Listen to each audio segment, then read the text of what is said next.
నమస్తే, welcome to వైద్యం ఆరోగ్యం. మెడికవర్ హాస్పిటల్స్ భారతదేశంలో అత్యంత వేగంగా అభివృద్ధి చెందుతున్న multi speciality health care centre. ప్రపంచవ్యాప్తంగా 12 దేశాల్లో ఉనికిని కలిగి ఉన్న యూరోప్లోని అతిపెద్ద హెల్త్ కేర్ గ్రూప్లలో ఒకటి. ఈరోజు మన ప్రోగ్రాంలో గుండె సర్జరీ తర్వాత తీసుకోవాల్సిన జాగ్రత్తలు ఏమిటో తెలియజేసేందుకు Medicover hospitals consultant cardiothoracic vascular surgeon doctor Mamidala Ravikiran మనతో స్టూడియోలో ఉన్నారు. వారితో మాట్లాడి మరిన్ని విషయాలు తెలుసుకుందాం. Hello doctor. నమస్తే అండి, I'm doctor Ravikiran, city surgeon, Medicover hospitals Warangal. Doctor గారు, సర్జరీ అయ్యాక పేషెంట్ తీసుకోవాల్సిన జాగ్రత్తలు ఏమిటంటారు? సర్జరీ తర్వాత ఫస్ట్ 1 వీక్ చాలా క్రిటికల్ అండి. యూజువలీ 1 వీక్ తర్వాత మళ్ళీ రివ్యూకి రమ్మంటాము. ఈ లోపల మీరు డైట్ పరంగా కానీ, ఎక్సర్సైజ్ పరంగా కానీ, even drinking water, food habits, sleep habits, ఇవన్నీ important. Taking medicines properly is very important. ఇప్పుడు డైట్ వచ్చేసి బ్యాలెన్స్ డైట్ అవసరం. అంటే కామన్గా అందరికీ డౌట్స్ ఏంటంటే ఇది తినొచ్చా, తినకూడదా, లేకుంటే మాకు షుగర్ ఉంది, కొంచెం ఎక్కువ తిన్నామని షుగర్ పెరిగిపోతుంది, అందుకని మేము తక్కువ తింటాము. అట్లా కాదండి. షుగర్ ఉన్నా షుగర్ కంట్రోల్ చేసుకుంటూ, అంటే మీ దగ్గరలో ఉన్న ఫిజిషియన్ వాళ్ళతో మెడిసిన్స్ కరెక్ట్గా వాడుకుంటూ 200 షుగర్ లెవెల్ 200 తిన్న తర్వాత 200 దాటకుండా ఉండి మీరు నార్మల్ బ్యాలెన్స్ డైట్, దాంట్లో కార్బోహైడ్రేట్స్ ఉండాలి, complex carbohydrates, protein rich actually. ఎందుకంటే బాడీ హీలింగ్కి కానీ, మన వూండ్ హీలింగ్ కానీ ప్రోటీన్స్ చాలా అవసరం. అలాగే కొద్దిగా ఫ్యాట్స్ కూడా అవసరమే, అండ్ వైటమిన్స్, మినరల్స్ ఇవన్నీ ఉండే general balance diet, and sugar levels కంట్రోల్లో ఉంచుకుంటూ they have to take diet. అయితే సర్జరీ అయినాక హాస్పిటల్ నుంచి డిశ్చార్జ్ అయ్యి ఇంటికి వచ్చాక మనం ఇంట్లో ఎలాంటి సూచనలు పాటించాలంటారు? ఫస్ట్ ఏంటంటే మనకి అపోహలన్నీ తీసేయాలి మేడం. అంటే ఇప్పుడు ఏది తినకూడదు, ఏది తినాలి, మెయిన్గా ఇక్కడే వచ్చేస్తుంది. తర్వాత ఏంటంటే ఇంకా విజిటింగ్ కూడా తక్కువ ఇచ్చుకోవాలి. మన ఇంట్లో ఎవరికన్నా కాఫ్, కోల్డ్ ఎవరైనా ఉన్నా కూడా వాళ్ళని అవాయిడ్ చేసుకోవాలి. మెడిసిన్స్ టైంకి తీసుకోవాలి. నేను చెప్పినట్టు షుగర్ కంట్రోల్ ఇవన్నీ ఉండాలి. అట్లాగే ఎప్పుడన్నా వార్నింగ్ సైన్స్ అంటే ఏంటంటే ఆయాసం, అంటే కాఫ్ ఎక్కువైనా, కొద్దిగా కాఫ్, డ్రై కాఫ్ అనేది కామనే, కాఫ్ ఎక్కువైనా, ఆయాసం ఎక్కువ అవుతున్నా, జ్వరం కూడా ఓకే, ఆపరేషన్ తర్వాత కొన్నిసార్లు మైల్డ్గా రావచ్చు, బట్ పర్సిస్టెంట్గా జ్వరం వస్తున్నా, వామిటింగ్స్ కూడా ఇప్పుడు మనం వాడే మెడిసిన్స్ వల్ల అప్పుడప్పుడు కొంచెం నాజియా ఫీలింగ్ అది రావచ్చు, కానీ పర్సిస్టెంట్ వామిటింగ్స్ ఉన్నా కూడా మీరు వెంటనే మన రివ్యూ డాక్టర్కి రావాల్సి ఉంటుంది. 1-2 డేస్ మీరు ఆహారం సరిగా తీసుకోపోయినా, ఈ వాటర్స్ ఇంటేక్ సరిగా అవకతవకలు జరిగినా మళ్ళీ కిడ్నీస్ మీద ఎఫెక్ట్ పడే ఛాన్స్ ఉంటుంది, హార్ట్ మీద ఎఫెక్ట్ పడే ఛాన్స్ ఉంటుంది. సో నిర్లక్ష్యం చేయకూడదు. ఏదైతే వార్నింగ్ సిమ్టమ్స్ కనిపిస్తాయో వెంటనే వాటిని మనం పసిగట్టేసి రివ్యూకి రావాల్సి ఉంటుంది మేడం. అయితే సర్జరీ చేసిన చోట ఎలా శుభ్రం చేయాలి, అంటే ఎన్ని టైమ్స్ చేయాలి, మార్నింగ్ ఈవినింగ్ అలా చేయాలంటారా? ఏ విధంగా ప్రికాషన్స్ తీసుకోవాలంటారా? యూజువలీ ఆపరేషన్ అయ్యే చోటు ఏంటంటే మనకి ఇక్కడ స్టెర్నమ్, ఈ బోన్ స్టెర్నమ్ అండ్ లెగ్స్ దగ్గర వెయిన్స్ తీస్తాము. సో వీటిని శుభ్రంగా ఉంచుకోవాలి. యూజువలీ డ్రెస్సింగ్స్ చేసుకోమని చెప్తాము. కంటామినేట్ చేయకూడదు. డస్ట్, డర్ట్, ఇంకా డర్టీ హ్యాండ్స్తో ముట్టుకోకూడదు. అదొక 2 to 3 వీక్స్ టైం పడుతుంది మొత్తం మారడానికి. సో ఇలాగా యాంటీసెప్టిక్ డ్రెస్సింగ్స్ కానీ, ఓపెన్ పెట్టినా కూడా మనకి క్లీన్ కంటామినేషన్ రాకుండా చూసుకోవడం, యాంటీసెప్టిక్ పౌడర్ రాసుకోవడం. అలాగే ఆ వూండ్ పరంగా వచ్చే ప్రాబ్లమ్స్ అంటే కొన్నిసార్లు ఏంటంటే డిశ్చార్జ్ రావడము, స్వెల్లింగ్ రావడము, రెడ్నెస్ రావడము, జ్వరం రావడము, ఇవి వస్తే కనుక మీరు వెంటనే డాక్టర్ని సంప్రదించాల్సి ఉంటుంది. ఎందుకంటే ఆ ఇన్ఫెక్షన్ ఎర్లీ స్టేజ్లోనే మనం ట్రీట్ చేయకపోతే అది సివియర్ ఇన్ఫెక్షన్గా మారి లోపలికి కూడా స్ప్రెడ్ అయ్యే ఛాన్సెస్ ఉంటాయి. మళ్ళీ సెకండ్ టైం సర్జరీ కూడా అవసరం పడాల్సి రావచ్చు. సో అందుకే earliest science of infection, wound infection ఉన్నప్పుడు వెంటనే రివ్యూకి రావాలి మేడం. అంటే ఇప్పుడు సర్జరీ అయిన చోట మనం డ్రెస్సింగ్ చేసుకుంటాం కదా, అంటే మనమే చేసుకోవచ్చు అంటారా, లేకుంటే ఎవరన్నా క్లినిక్కి వెళ్ళి మనం డ్రెస్సింగ్ చేసుకోవాల్సిందంటారా? Usually patient himself clean hands తోటి యాంటీసెప్టిక్ పౌడర్ కానీ, ఆయింట్మెంట్ కానీ డాక్టర్ అడ్వైజ్ చేసినట్టు చేసుకోవచ్చు. లేదా మన నర్సెస్, హోమ్ నర్సింగ్ ఎవరైనా కూడా చేసేవచ్చు మేడం.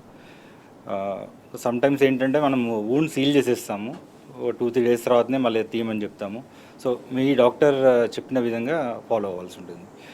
దీంట్లో పాయింట్ ఏంటంటే కంటామినేషన్ ఉండకూడదు. వూండ్ ఓపెన్లో అప్పుడప్పుడు పెట్టుకున్నా కూడా దాని మీద డస్ట్, డర్టీ హ్యాండ్స్తో ముట్టుకోవడం ఇవి ఉండకూడదు. అంటే మామూలుగా మనం చూస్తుంటాం సార్, జాబ్స్ చేసే వాళ్ళు ఉంటారు, కొంతమంది పోలీస్ డిపార్ట్మెంట్ వాళ్ళు, ఆర్మీ వాళ్ళు, ఇలాంటి వాళ్ళకి కనుక ఈ ఓపెన్ హార్ట్ సర్జరీ అయితే వాళ్ళు ఎన్ని డేస్ వరకు విశ్రాంతి తీసుకునే అవకాశం ఉందంటారు? మనం ఇది రికవరీ అనేది it depends on patient heart condition and multiple associated problems. Kidney problem ఉందా, ఇంకా మిగతా ప్రాబ్లమ్స్ ఏమి ఉన్నాయా. ఇప్పుడు ఎలాంటి ప్రాబ్లం లేకుండా స్ట్రైట్ ఫార్వర్డ్గా హార్ట్ సర్జరీ అయిపోయింది అనుకోండి, వాళ్ళు after 1 month they can resume routine duties. ఇంకా కొంచెం హార్డ్ వర్క్ ఇలాంటివి చేసేవాళ్ళు 2 to 3 months తర్వాతే చేసుకోవాలి. డ్రైవింగ్ అనేది కొంచెం స్ట్రెస్ అండ్ మల్టిపుల్ వైబ్రేషన్స్ అవన్నీ వస్తుంటాయి కాబట్టి 3 months తర్వాతే డ్రైవింగ్కి వెళ్ళమంటాము.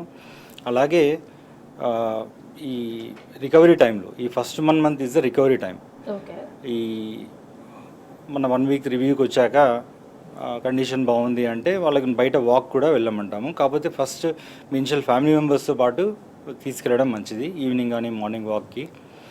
ఎందుకంటే some times BP ups and downs రావడము, కళ్ళు తిరిగి పడిపోవడం అలా అయ్యే ఛాన్సెస్ ఉంటాయి. సో మొత్తం సెట్ అయ్యేంత వరకు ఈ blood pressure and organ functions అన్నీ సెట్ అయ్యేంత వరకు కూడా కొంచెం గ్రాడ్యువల్గా మనము అప్గ్రేడ్ చేసుకోవాలి మన యాక్టివిటీస్ని. అదేవిధంగా డాక్టర్ గారు, ఇప్పుడు హార్ట్ సర్జరీ అయిన వాళ్ళలో బీపీ, షుగర్, కిడ్నీస్కి సంబంధించిన ఏమైనా డిసీజెస్ వాళ్ళకి ఆల్రెడీ ఉన్నాయనుకోండి, అలాంటి వాళ్ళు ఈ హార్ట్ సర్జరీ అయ్యే టైంలో ఎలాంటి జాగ్రత్తలు తీసుకోవాలంటారు? ఫస్ట్ థింగ్ ఏంటంటే డాక్టర్ గారు మీతో ఆల్రెడీ డిస్కస్ చేస్తారు మీ ఉన్న కండిషన్లో, మీకున్న అసోసియేటెడ్ ప్రాబ్లమ్స్లో ఎలాంటి ట్రీట్మెంట్. ఎందుకంటే హార్ట్ సర్జరీ కూడా టైప్స్ ఉన్నాయండి. ఇప్పుడు కిడ్నీ ప్రాబ్లం ఉన్న వాళ్ళకి ఎక్కువ ప్రాబ్లం ఉంటే డయాలసిస్ కూడా అవసరం పడుతుంది సర్జరీ ముందు కానీ తర్వాత కానీ. కిడ్నీస్ కొంచెం నార్మల్ లేవు, కొంచెం క్రియాటినిన్ అనేది ఎక్కువ ఉంది అనుకున్న వాళ్ళకి బైపాస్ సర్జరీలో కొన్ని డిఫరెంట్ టైప్స్ అడ్వైస్ చేస్తాను. బీటింగ్ హార్ట్ బైపాస్ అంటే బైపాస్ మెషిన్ అవసరం లేకుండా బీటింగ్ హార్ట్ బైపాస్ అనేది అడ్వైస్ చేస్తాం వాళ్ళకి. సో అలాగా మీ కేర్ టేకింగ్ అనేది సర్జరీ ప్లానింగ్ దగ్గర నుండి స్టార్ట్ అవుతుంది. అలాగే సర్జరీ తర్వాత నెఫ్రాలజీ కన్సల్టేషన్ కానీ, ఇంకా డయాబెటీస్ చెప్పాను కదండి, షుగర్ లెవెల్ 200 దాటకూడదు. ఎందుకంటే షుగర్ లెవెల్ దాటింది అంటే మళ్ళీ వుండ్ ఇన్ఫెక్షన్స్ వచ్చే ఛాన్సెస్ ఉన్నాయి. అలాగే మల్టిపుల్ ప్రాబ్లమ్స్ కూడా, ఇన్ఫెక్షన్స్ కానీ అవి కూడా వచ్చే ఛాన్సెస్ ఉన్నాయి. So regular touch with physician and nephrologist along with main treating doctor అనేది చాలా అవసరం. అదేవిధంగా ఆఫ్టర్ సర్జరీ ఫుడ్ విషయానికి వస్తే ఉప్పు కానివ్వండి, కారం కానివ్వండి, అదేవిధంగా కొవ్వు పదార్థాలు, మీట్, చికెన్, ఇవన్నీ ఎప్పటి నుంచి స్టార్ట్ చేస్తే బెటర్ అంటారు? అంటే ఇప్పుడు డైటరీ హ్యాబిట్స్ అనేది నార్మల్గా అందరికీ బ్యాలెన్స్ డైట్ అడ్వైస్ చేస్తాం మేడం. కొన్ని మోడిఫికేషన్స్ అనేవి వాళ్ళ ఇండివిజువల్ ప్రాబ్లమ్స్ బట్టి అడ్వైస్ చేస్తాం. ఇప్పుడు బీపీ ఎక్కువ ఉన్న వారికి లేదా హార్ట్ ఫంక్షన్ తక్కువ ఉన్న వారికి లో సోడియం ఉప్పు అనేది కొంచెం అవాయిడ్ చేయమని చెప్తాము. లేదంటే నార్మల్గా బ్యాలెన్స్ డైట్ తీసుకోవచ్చు. అలాగే వాటర్ ఇంటేక్ కూడా ఇప్పుడు హార్ట్ ఫంక్షన్ తక్కువ ఉన్న వాళ్ళకి 1.5 మ్యాక్సిమం డైలీ 1.5 లీటర్స్ వరకు తీసుకోవచ్చు. అలాగే ఇంకేదో అన్నారు మేడం, మీట్ అంటే usually first 1 to 2 months recovery time కాబట్టి మేము కొంచెం లిబరల్గానే నాన్ వెజ్ కూడా తీసుకోవచ్చు అని చెప్తాము. బట్ ఆఫ్టర్ ఒక రికవరీ అయిన తర్వాత ఈ మటన్ అవాయిడ్ చేయడము, ఫిష్ తీసుకోవచ్చు, చికెన్ కూడా మోడరేట్ ఇంటేక్ తీసుకోవచ్చు madam. And fresh vegetables like ఈవినింగ్లో వెజిటబుల్స్ కట్ చేసుకుని సలాడ్ తినడము ఇది చాలా ఇంపార్టెంట్. వైటమిన్స్ కానీ, మినరల్స్ కానీ, యాంటీ ఆక్సిడెంట్స్ కానీ ఎక్కువ ఉంటాయి అన్నమాట వీటిలో. అంటే ఇప్పుడు హార్ట్ సర్జరీ అనగానే మనకి లంగ్స్కి ఏమన్నా ఎఫెక్ట్ అయి ఉంటుందా? ఉంటాయి మేడం. హార్ట్ అండ్ లంగ్స్ రెండు కలిపే మనకి ట్రీట్ చేయాల్సి ఉంటుంది. అలాంటప్పుడు లంగ్స్కి కూడా ఏమన్నా ఎక్సర్సైజెస్ చెప్పడం అది జరుగుతూ ఉంటుందంటారా? ఉంటాయి మేడం. ఇప్పుడు మనకి సర్జరీ ముందు నుండే మనకి లంగ్ కెపాసిటీ పెంచడానికి కొంచెం బ్రీతింగ్ ఎక్సర్సైజెస్, అలాగే మనకి సర్జరీ టైంలో వెంటిలేటర్లో ఉంటారు, దాంతో కూడా మనకి లంగ్స్ కొంచెం రికవరీ అవ్వడానికి కూడా టైం పడుతుంది. అలాగే లంగ్ ప్రాబ్లమ్స్ ఉన్న పేషెంట్స్ ఉంటారు, ఆస్తమా కానీ, ఈ కొన్ని లంగ్ డిసీజ్ ఉన్న వాళ్ళకి కూడా మెడిసిన్ ఆప్టిమైజేషన్ అవసరము. మ్మ్. సో తర్వాత కూడా అవసరమైతే ఇంకా లంగ్ డాక్టర్ అడ్వైస్ తీసుకొని వాటి మెడిసిన్స్ అవి the doctor will take care. After surgery steps ఎక్కడం కానీ దిగడం కానీ అదేవిధంగా వ్యాయామం చేయడము జస్ట్ వాక్ లాగా వెళ్ళడము అవన్నీ మనం ఎన్ని డేస్ తర్వాత స్టార్ట్ చేస్తే బెటర్ అంటారు? మనం ఇంటికి వెళ్ళాక యూజువల్లీ 1 వీక్ తర్వాత మేము ఇంటికి పంపిస్తాము. ఇంటికి వెళ్ళిన తర్వాత కూడా మోడరేట్ ఎక్సర్సైజ్ అనేది చేయాలి. ఇది జనరల్ రూల్ కాదు, పేషెంట్ హార్ట్ ఫంక్షన్ బట్టి ఇంకా మల్టిపుల్ ప్రాబ్లమ్స్ బట్టి కూడా మనం ఇండివిజువలైజ్ చేస్తాము. కానీ జనరల్గా ఏంటంటే మనకి ఆయాసం రానంత వరకు, ఇబ్బంది రానంత వరకు మెట్లు ఎక్కడం కానీ వాకింగ్ కానీ చేయాలి మేడం. ఇప్పుడు ఆఫ్టర్ సర్జరీ మనం ఇంటికి వచ్చేటప్పుడు డాక్టర్ ప్రిస్క్రిప్షన్స్ మొత్తం రాసిస్తారు, మెడిసిన్స్ అవన్నీ టైంకి వేసుకోవాలని మనకి చెప్పి పంపిస్తారు. ఆ తర్వాత మనం ఇంటికి వచ్చాక ఇన్ కేస్ ఒక మెడిసిన్ కనుక మిస్ అయితే ఆ తర్వాత మనం ఎలాంటి జాగ్రత్తలు తీసుకోవాలంటారు? వీలైతే మేము అందరికీ పేషెంట్స్కి ఎడ్యుకేట్ చేస్తాము. అంటే ఇంట్లో బీపీ చెక్ చేసుకునే ప్రొవిజన్ కానీ, అట్లీస్ట్ పల్స్ ఆక్సిమీటర్ అని pulse rate and oxygen levels చూపించే పల్స్ ఆక్సిమీటర్ కోవిడ్ టైంలో అందరూ పర్చేస్ చేశారు మేడం. అలాంటిది పెట్టుకొని వాళ్ళు రెగ్యులర్గా చెక్ చేసుకోవాలి. ఈ పల్స్ రేటు కూడా నార్మల్ రేంజ్లో 100 వరకు, అది దాటిన లేదంటే ఇప్పుడు సాచురేషన్ కూడా 90 బిలో ఇది ఉన్న అబ్నార్మల్ అనమాట. ఈ వెంటనే మనం డాక్టర్ కన్సల్టేషన్ తీసుకోవాలి. బీపీ అనేది చెక్ చేసుకోవాలి, ఎందుకంటే అటు బీపీ ఎక్కువైనా ప్రాబ్లమే, అటు తక్కువైనా ప్రాబ్లమే. సో కొంచెం ఫస్ట్ 1 మంత్ అనేది కొంచెం క్రిటికల్గానే ఉంటుంది. Tight regulation of medicines important. మీరు అన్నట్టు మెడిసిన్స్ స్కిప్ చేయడం అనేది యూజువలీ నాట్ అడ్వైజబుల్ మేడం. ఎందుకంటే చాలామంది అడుగుతారు, నాజియా ఉంది, మాకు వాంతిలాగా వస్తుంది, వికారం వస్తుంది, మేము టాబ్లెట్స్ వేసుకోలేకపోతున్నాము, కొన్ని రోజులు ఇది వేయలేదు. యూజువల్లీ అలా చేయకూడదు. అలా ఏమైనా ఉంటే డాక్టర్ దగ్గరికి వెళ్తే మేము దానికి పరిష్కారం అనేది చెప్తాం మేడం. డాక్టర్ గారు, after surgery wound related problems వస్తే అసలు ఎలా ట్రీట్ చేయాలంటారు? వూండ్ రిలేటెడ్ ప్రాబ్లమ్స్ కూడా కామనే అండి. ఎందుకంటే పేషెంట్ ఆల్రెడీ డయాబెటీస్ కానీ, ఇంకా ప్రీవియస్ ఒబేసిటీ కానీ, మల్టిపుల్ కండిషన్స్తో ఆల్రెడీ వాళ్ళకి వూండ్ హీలింగ్ అనేది కొంచెం ప్రాబ్లం జరగవచ్చు. మనం దీంట్లో ఫస్ట్ స్టెప్ ఏంటంటే proper care of the wound. నేను చెప్పినట్టుగా ప్రాపర్ వూండ్ని యాంటీసెప్టిక్తో క్లీన్ చేయడం, కంటామినేషన్ హ్యాండ్లింగ్ అనేది చేయకుండా ఉండడము. ఇంకోటి అర్లియస్ట్ సైన్ ఆఫ్ ఇన్ఫెక్షన్ అంటే రెడ్నెస్ కానీ, పెయిన్ కానీ, డిశ్చార్జ్ కానీ అది వచ్చిన వెంటనే మీరు డాక్టర్ దగ్గరికి వెళ్ళాలి. ఎందుకంటే చాలామంది పేషెంట్స్ ఇది కామనే అనుకొని చెప్పేసి 2-3 డేస్ నెగ్లెక్ట్ చేస్తారు. దాంట్లో ఏంటంటే ఆ ఇన్ఫెక్షన్ అనేది లోపల స్ప్రెడ్ అవుతుంది. లోపల స్ప్రెడ్ అయిన తర్వాత ఇంకా సీరియస్నెస్ కూడా పెరుగుతుంది అనమాట. ఇక్కడైతే ఎముకకి కనుక ఇన్ఫెక్షన్ అయితే అది ఇంకా సెకండ్ ప్రొసీజర్ కూడా అవసరం పడుతుంది. సో ఏంటంటే అర్లీగా మీరు డాక్టర్ దగ్గరికి వెళ్తే మనం అది వూండ్ టెస్టింగ్ పంపించేసి దాంట్లో బ్యాక్టీరియా ఏంటి, దానికి యాంటీబయాటిక్స్ ఏంటని ఫస్ట్ యాంటీబయాటిక్స్ పెట్టి చూస్తారు. పస్ కలెక్షన్ కొంచెం అవుతుంది అంటే చిన్న సర్జరీ చేసి పస్ తీసేస్తారు. కొన్నిసార్లు ఏంటంటే మీడియాస్టినైటిస్ అంటే మనం చేసిన భాగం అంతా లోపల ఇన్ఫెక్షన్ స్ప్రెడ్ అవుతుంది, అది చాలా సీరియస్ అండి. అది మళ్ళీ సెకండ్ టైం సర్జరీ చేసేసి మొత్తం క్లీన్ చేసేసి రీవైరింగ్ చేయాల్సి ఉంటుంది. ఇది వూండ్ రిలేటెడ్ ప్రాబ్లమ్స్ ఇనిషియల్గా కాకుండా తర్వాత కూడా వచ్చే అవకాశం ఉంది. అంటే కొన్ని మంత్స్ తర్వాత కూడా అప్పుడప్పుడు ఇలా పొక్కుల్లాగా రావడం, వాటి నుండి పస్ రావడము. ఇది ఎందుకు అవుతుందంటే లోపల ఎముకని మనం జాయిన్ చేయడానికి వైర్స్ వాడతాం, స్టీల్. అంటే ఎనీ ఫారెన్ బాడీ ఉన్నప్పుడు అవి తర్వాత ఇన్ఫెక్షన్ వచ్చే ఛాన్సెస్ ఉంటాయి. సో ఆ వైర్స్ తీస్తే కానీ మనకి ఆ ప్రాబ్లం సాల్వ్ అవ్వదు. అదేవిధంగా మనం వింటూ ఉంటాము, బిఫోర్ సర్జరీ కానీ ఆఫ్టర్ సర్జరీ కానీ బ్రెయిన్ స్ట్రోక్ వచ్చే ఛాన్సెస్ ఉంటాయి అంటారు. ఇది నిజమే అంటారా? Yes madam. ఎందుకంటే ఇప్పుడు బ్రెయిన్ స్ట్రోక్కి కారణం మోస్ట్ ఆఫ్ ద టైమ్స్ ఏంటంటే అథెరోస్క్లెరోటిక్. అంటే ఏంటంటే ఈ అథెరోస్క్లెరోసిక్ డిసీజ్ ఏంటంటే ఆర్టరీస్, బాడీలో ఉన్న ఆర్టరీస్ అన్నీ కూడా లోపల ఫ్యాట్, కాల్షియం అవన్నీ చేరి గట్టిగా అయిపోయి ఆ బ్లాక్స్ రావడం. ఈ బ్లాక్స్ రావడం అనేది బాడీ అంతటా జరుగుతుంటుంది, ఒక ఆర్గాన్కి ముందు, ఒక ఆర్గాన్కి తర్వాత. అందుకే ఇప్పుడు హార్ట్ అటాక్ దీని కారణం కూడా అథెరోస్క్లెరోసిస్, అంటే ఈ రక్తనాళాలు మూసుకుపోవడం. ఇలా హార్ట్ అటాక్ వచ్చిన వాళ్ళకి ఆల్రెడీ బాడీలో కూడా వేరే చోట కూడా బ్లాక్స్ ఆల్రెడీ తయారై ఉంటాయి. అది ఇంకా బయట ఆల్రెడీ కొంతమందికి బయటపడి ఉంటాయి బ్రెయిన్ స్ట్రోక్స్ రూపంగా, లేదంటే వాళ్ళకి సిద్ధంగా ఉంటాయి బ్లాక్స్ ఉండి వాళ్ళకి బ్రెయిన్ స్ట్రోక్ రావడానికి రెడీగా ఉంటుందన్నమాట. సో ఈ ప్రక్రియలో, ఈ హార్ట్ ఆపరేషన్ ప్రక్రియలో ఏమవుతుందంటే బీపీ ఫ్లక్చుయేషన్ జరుగుతాయి. బీపీ ఎక్కువ అవ్వడము, తక్కువ అవ్వడము. ఇంకా రక్తం పల్చ చేసే మెడిసిన్స్ కూడా మనం ఇస్తాం. దీంతో ఏంటంటే బ్రెయిన్ స్ట్రోక్ అనేది ఆల్రెడీ బ్లాక్స్ ఉన్న రీజన్ తోటి బ్రెయిన్ స్ట్రోక్ అనేది ఆపరేషన్ అప్పుడు కానీ ఆపరేషన్ తర్వాత రికవరీ టైంలో కానీ కొన్నిసార్లు ఇంటికి వెళ్ళిన తర్వాత కూడా మనకి బ్రెయిన్ స్ట్రోక్ రావచ్చు. అలాగే ఈ హార్ట్ అటాక్ మెడిసిన్స్ ఇంజెక్షన్స్ ఇవి రక్తం పల్చగా చేస్తాయి కాబట్టి ఈ బీపీ ఎక్కువ ఉన్న వాళ్ళకి బ్రెయిన్లో బ్లీడింగ్ అయ్యే ఛాన్సెస్ కూడా కొన్నిసార్లు ఉంటాయి.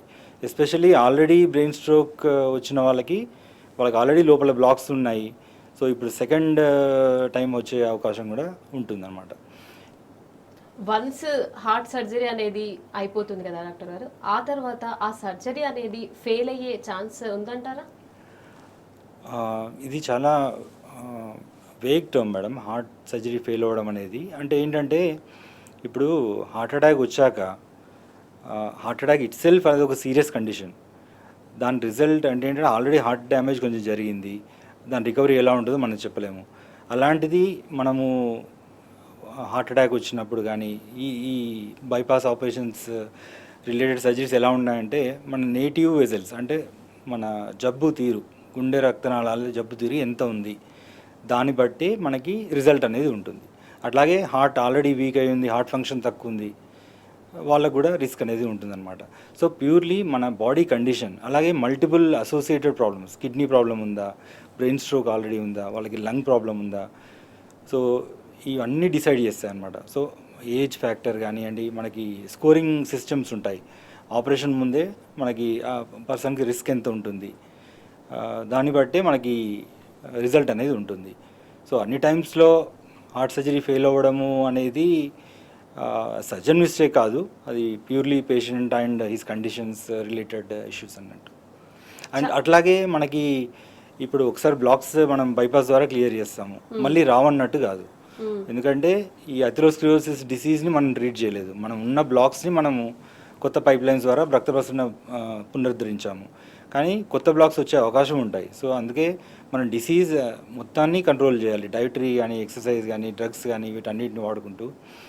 అలాగే మనకి ఫ్యూచర్లో మళ్ళీ హార్ట్ అటాక్ వచ్చే అవకాశం ఉంది బైపాస్ ఆపరేషన్ తర్వాత. దాని తర్వాత కొంతమంది అవసరం పడితే సెకండ్ టైం స్టెంటింగ్కి వెళ్తారు, అప్పుడప్పుడు సెకండ్ టైం బైపాస్ సర్జరీస్ కూడా అవసరం పడతాయి.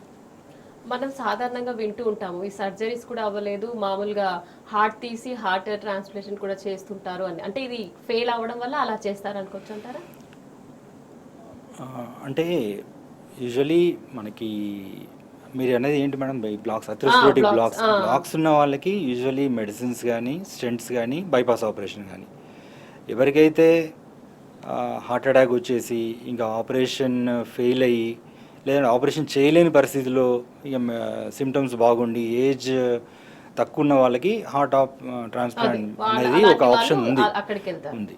And regular, it's not a regular treatment ఇవే సేమ్.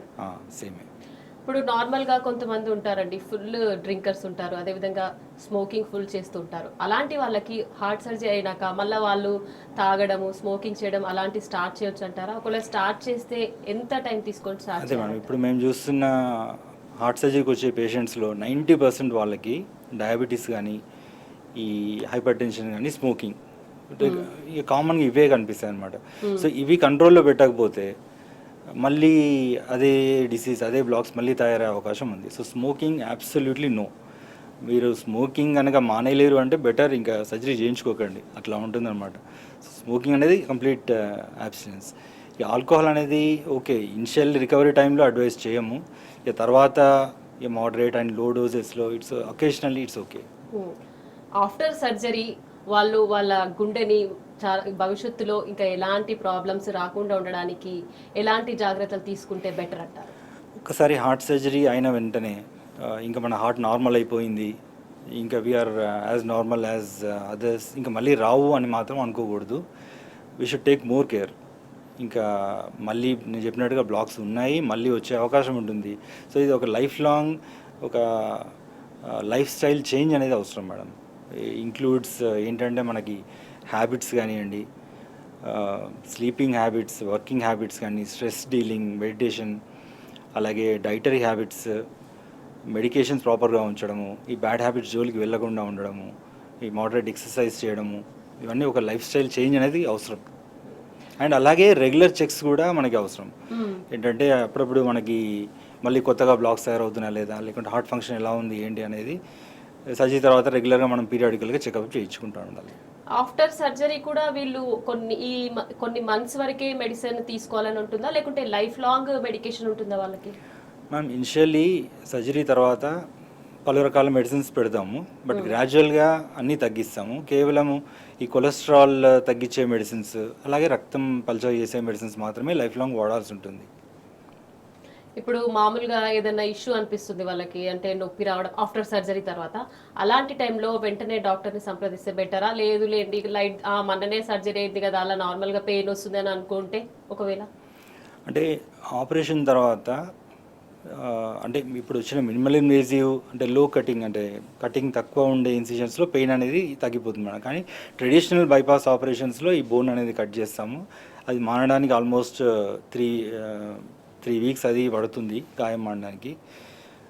పెయిన్ అనేది ఫస్ట్ 1 month అనేది కామన్, ఫస్ట్ 1 monthలో అనేది కామన్. దానికి మైల్డ్ పెయిన్ కిల్లర్సే మేము అడ్వైజ్ చేస్తాం మేడం. కానీ నేను చెప్పినట్టుగా లోపల చెస్ట్ పెయిన్ అనేది అన్లైక్లీ. ఒకసారి హార్ట్ ఆపరేషన్ అయిన తర్వాత మళ్ళీ ఆ గుండె నొప్పి రావడము, దానివల్ల నొప్పి రావడం అనేది అన్లైక్లీ. యూజువలీ మనకు ఆపరేషన్ రిలేటెడ్ పెయిన్సే ఉంటాయి. ఇంకా ఏ డౌట్ ఉన్నా మళ్ళీ చెప్పినట్టు నేను ఇంతకుముందు చెప్పినట్టు వార్నింగ్ సైన్స్ ఏం వచ్చినా కూడా మీరు వెంటనే డాక్టర్ దగ్గరికి వెళ్ళాలి. మళ్ళీ ఆ టెస్టింగ్ అనేది అవసరం. ఇప్పుడు బైక్ డ్రైవింగ్, అదేవిధంగా కార్ డ్రైవింగ్, ఇలాంటివి కూడా సర్జరీ తర్వాత ఎంత టైం తీసుకొని మనం స్టార్ట్ చేస్తే బెటర్ అంటారు?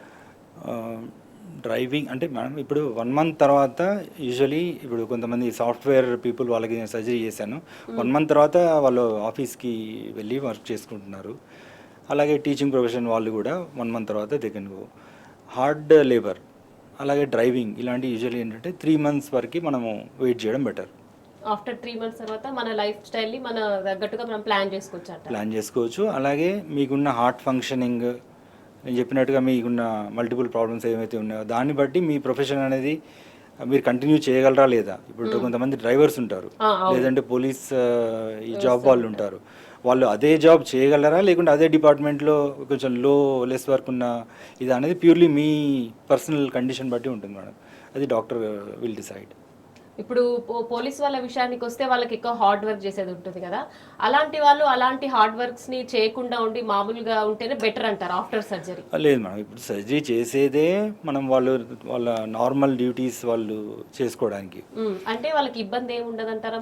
ఏముండదు మేడం, ఏముండదు. అంటే అన్లెస్ నేను చెప్పినట్టుగా హార్ట్ ఫంక్షన్ బాగానే ఉండి మిగతా మల్టిపుల్ ప్రాబ్లమ్స్ ఏం లేవు అనుకుంటే మాత్రం వాళ్ళ ప్రీవియస్ డ్యూటీస్ చేసుకోవచ్చు.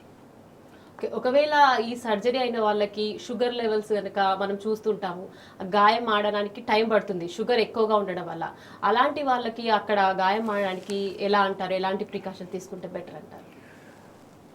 షుగర్ ఉన్న పీపుల్కి మనం చూస్తుంటాము ఒక్కొక్కరికి 500 కూడా ఉంటుంది, అలాంటి వాళ్ళకి ఇబ్బంది అవుతుంది కదా? అవును మేడం, ఇప్పుడు నిజంగా ఇది కొంచెం పేషెంట్ చాలా ఎఫర్ట్ పెట్టాలి. కొంచెం తిన్నా షుగర్ పెరుగుతుంది, లేదంటే షుగర్ కంట్రోల్లో రావట్లేదు, లేదంటే కొంచెం ఏమైనా ఇన్సులిన్ తీసుకున్నా మళ్ళీ షుగర్ డౌన్ అవుతుంది. ఇలాంటి అప్స్ అండ్ డౌన్స్ అనేవి కామన్. కానీ ఇంకా బాడీకి తెలియదు కదా, sugar control is important. So 200 అనేది దాటకుండా ఉండాలి. దానికి కావాల్సినట్టు మనం దగ్గరలో ఒక ఫిజిషియన్ ఉండడం బెటర్. వాళ్ళ అడ్వైస్ ప్రకారం మీరు డే టు డే చేంజెస్ అనేవి చేసుకోవాలి మేడం. మెడికేషన్స్ కానీ, ఈ లైఫ్ స్టైల్ హ్యాబిట్స్, అదేవిధంగా షుగర్ తీసుకోకుండా ఉండడం బెటర్. షుగర్ అబ్సల్యూట్లీ ఇంకా ఆపేయాల్సిందే. అదేవిధంగా బీపీ ఉన్న వాళ్ళకి కూడా ఇలాంటి ఇబ్బందులు ఎదురవుతుంటాయి కదా? లేదు మేడం, బీపీ యూజువల్లీ వాళ్ళకి ఆహారంలో లో సోడియం డైట్ అంతే, అదొకటే అడ్వైజ్ చేస్తాము. ఇంకా వాళ్ళు మెడిసిన్స్ ప్రాపర్గా వేసుకొని బీపీ చెక్ చేసుకోవాలి. ఫైనల్గా సర్జరీ తర్వాత నార్మల్ స్టేజ్కి రావాలి అంటే జాగ్రత్తగా ఉండాలి అంటే ఎంత టైం, అంటే 1 month అని చెప్తారా, 1 week అని చెప్తారా, 2 months అని చెప్తారా? మీ ఆల్రెడీ హార్ట్ ఫంక్షన్ అవన్నీ బాగున్నాయి, ఏం ప్రాబ్లం లేదంటే వితిన్ 1 month మీరు మీ రొటీన్ వర్క్లోకి వెళ్ళిపోవచ్చు మేడం. అలాగే కొంతమందికి ఎవరికైతే హార్ట్ వీక్ ఉంటుందో వాళ్ళకి ఇంకా చాలా మంత్స్ వరకు కూడా క్రిటికల్ కేర్ అవసరం. డాక్టర్తో మెడిసిన్స్ అడ్జస్ట్మెంట్ చేయించడం కానీ అలాంటివి తీసుకుంటే ప్యూర్లీ ఒక్కరికి అని చెప్పి మనం అంటే జనరలైజ్ చేయలేము. ఈ అడ్వైస్ పర్సన్ కండిషన్ బట్టి ఉంటుంది. Right, thank you so much doctor గారు. ఆఫ్టర్ సర్జరీ తర్వాత ఎలాంటి జాగ్రత్తలు తీసుకోవాలి, ఎలాంటి ప్రికాషన్స్ తీసుకోవాలి, చాలా చక్కగా వివరించారు. Thank you so much. Thank you madam. So viewers చూసారు కదండి, ఇది ఇవాల్టి వైద్యం ఆరోగ్యం. Keep watching tea news.